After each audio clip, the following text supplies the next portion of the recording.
Well, all right, so tonight we're going to open up our study in the book of Malachi. We have been going through the prophets of the Old Testament, all the way from Isaiah through the major prophets into the minor prophets, and here we are in the last book of the Old Testament in Malachi. And we have some questions in Malachi, which is very fitting because questions are the style of the book of Malachi. Malachi is written in what we call a dialectic style. A question is asked, and then the body of the book is the response to that question.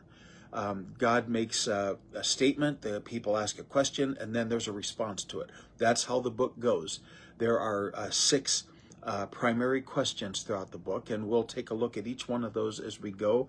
I don't know if we'll spend a night on each one, but we certainly could. But we'll probably take them two per night as we go through the book.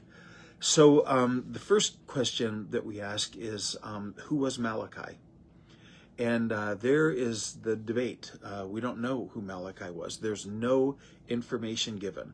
There are no kings named. There are no invading armies. There's no empires around. There's nothing in the book that gives us context as to who it was that wrote the book. However, we do know that the temple was in place. So we date the book of Malachi after the return of the exiles from Babylon. Now, you know that we saw that Zechariah wrote during the time that Joshua was the high priest and Zerubbabel was the governor of Israel, and they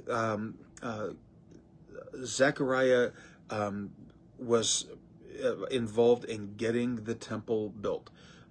So we got the temple built, and now we are into Malachi, and we usually date Malachi sometime between 430 and 460 BC. However, I am aware of some who like to date Malachi at around 397 BC for this reason, that Malachi closes out the prophets and Nehemiah closes out the books of history, and Nehemiah was the governor at that time. There's no prophet mentioned that was the associating prophet to Nehemiah as the governor. So Zerubbabel had Zechariah. It's possible that Nehemiah had Malachi. But we don't know. Anytime in the 4th to maybe 5th century BC is when Malachi probably wrote. We do know that the temple was in place and that things had gotten out of hand, just like they did before the exile. The people were falling away from the Lord again. Now, here's another big question about Malachi. When we ask who wrote it, we're not certain that we know the author's name. Now, here's why.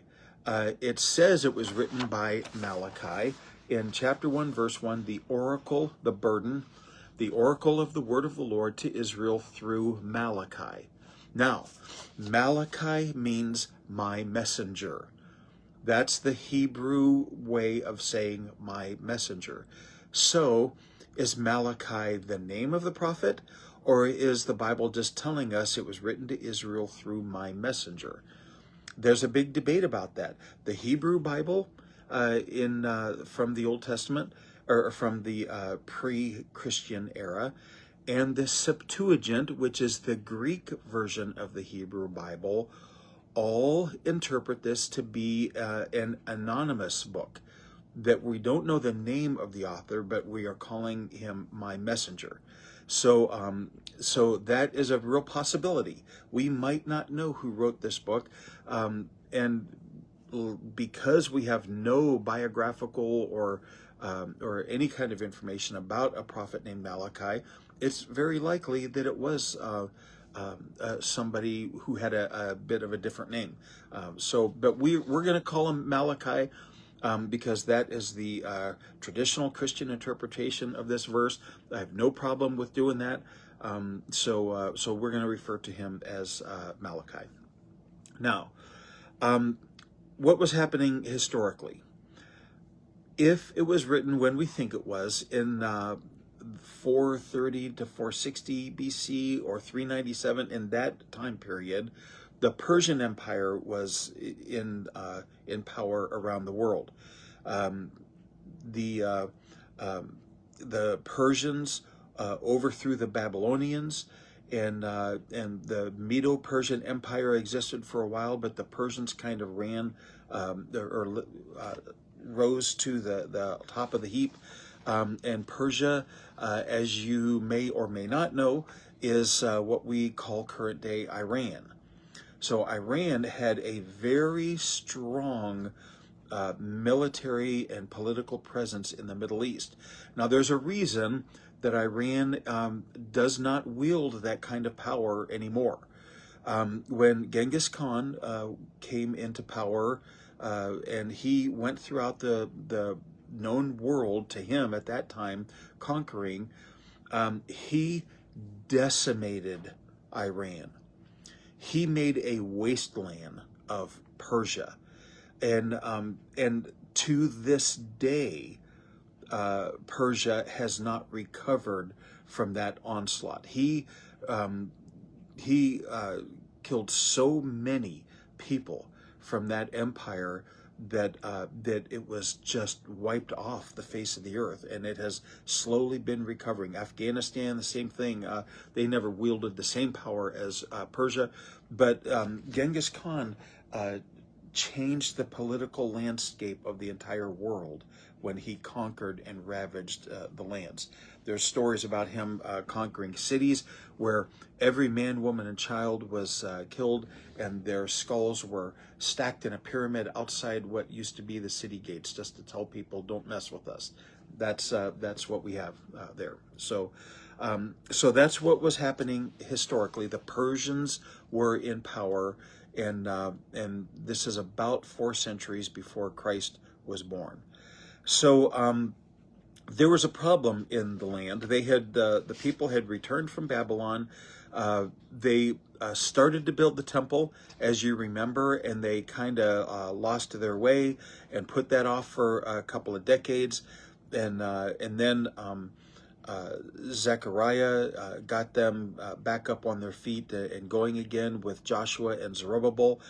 So the temple did get built, but here we are now down the road from Zechariah and Zerubbabel and Joshua, and the people have fallen through again, just like they did before. The story of Isaiah, the story of Jeremiah, of Ezekiel, of all the prophets, that the people fell away from God. They fell into idolatry. So the book of Malachi is there to discuss this problem. Now, the people had returned from Babylon, and they were expecting great things. They were expecting this temple and the new nation and the government to lead them into greatness, where they would dominate the world. They were looking for this Messiah that would come to lead them and for world prominence again. And it never happened. There was restoration in the land, but they were discouraged. The promised blessing was not coming yet. God's justice seemed to be missing. The worst among them prospered. Why do the heathen prosper? Why do the worst among us prosper when we are living godly lives and we're not doing well? That's a part of the question of Malachi. Where was the glory they expected? That was the problem. Well, they became discouraged, and that led to indifference. And we see that they kind of stopped taking God seriously. The nation became secularized. They didn't focus on God anymore, and they dishonored him. And we're going to see 6 questions that are going to be asked here throughout this book. 6 questions. The first one is they questioned God's love. God says, I have loved you. In Malachi chapter 1, verse 2, that's how the whole book starts. And they say, well, how have you loved us? So there's this dripping sarcasm, like, oh, you love us? What? Prove it. Tell us exactly how you love us, because look at what we've got here. Second, their worship became careless. They were cheating in their worship. They were bringing defective animals into sacrifice. The law clearly stipulates that you bring an animal without blemish for your sacrifice, but they were choosing the lame and the blind and the people, the animals with defects. They were bringing those in, and Malachi, the prophet, says, would you give that to your governor? No, you wouldn't give that to the governor of the land. So why are you bringing that to God? It's because they didn't believe in God. They didn't trust in him. So they were dishonoring him by the level of sacrifice they were bringing. The priests had become corrupted. The priests were supposed to lead the people, but they were dishonoring themselves. There was corruption, not just in the pews, but in the pulpit. It went all the way from the average Joe that comes into the temple to bring a sacrifice to those who are offering the sacrifices, and right up to the high priest. There was corruption all the way through. And interestingly, we're going to talk about marriage in here. In Malachi chapter 2, we read these words, I hate divorce. That is God's message for his people. I hate divorce. Now, we're going to talk about that. Now, we're not going to be judgmental. I suspect many of you have been through a divorce before. I remember one time the stark realization that every leader in my church had been divorced at some time or another, or had married a woman who had been divorced. And it was kind of a stark picture because, Scripture is very strict about that. It's very vocal about divorce. But we're going to talk about that. Why is marriage important, and why does God hate divorce? But let's not forget that God wrote in the book of Jeremiah that he wrote a writ of divorce to his own people. So let's not say that we are complete failures when we experience a divorce, but God doesn't like divorce. And we'll talk about that when we get there. And then they questioned God's justice. Where is the justice? Why don't we see justice in the world anymore? It seems like the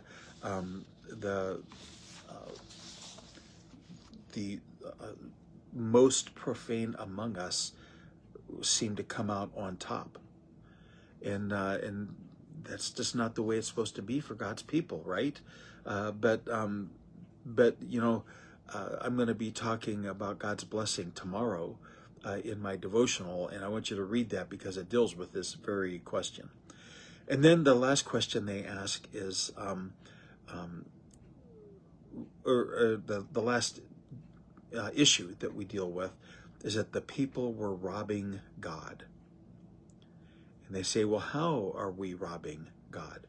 And this is one of the most famous passages in the Scripture talking about tithing and the importance of tithing. So we'll talk about that during this little journey. So the issue of Malachi is not that the people had stopped going to the temple. It's that their hearts had grown cold.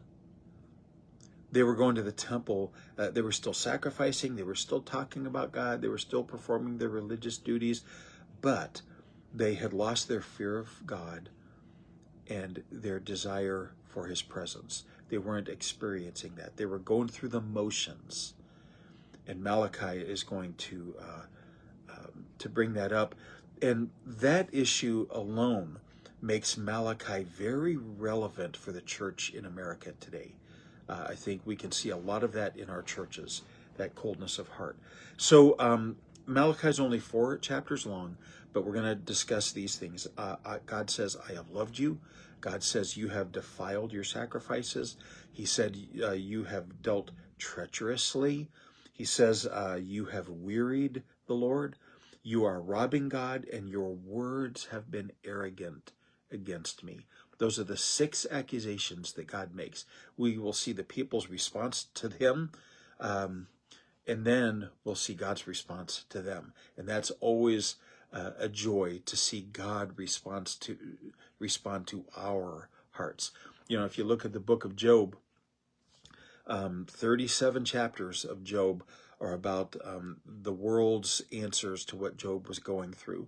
And then Job shakes his fist at God. And then chapter, I think, 38, 39, 40, and 41, God responds. And wow, one of the most powerful portions of Scripture in the book of Job. So, and then we're going to take a look at the ending of Malachi, because Malachi ends the Old Testament. And we're going to take a look at the last prophet of the Old Testament, who is not Malachi. It's interesting. Everyone thinks that Malachi was the last prophet of the Old Testament. No. The last Old Testament prophet was John the Baptist. Think about that for a bit. So, there's 400 years between Malachi and John the Baptist. So, all right, everybody, that's it for tonight. Hey to you who came on late. Donna, Barbara, Jeanette, good to see all of you guys. So thanks for being here, everybody. God bless each and every one of you. And we'll see you next time on Digging Deeper Daily. God bless.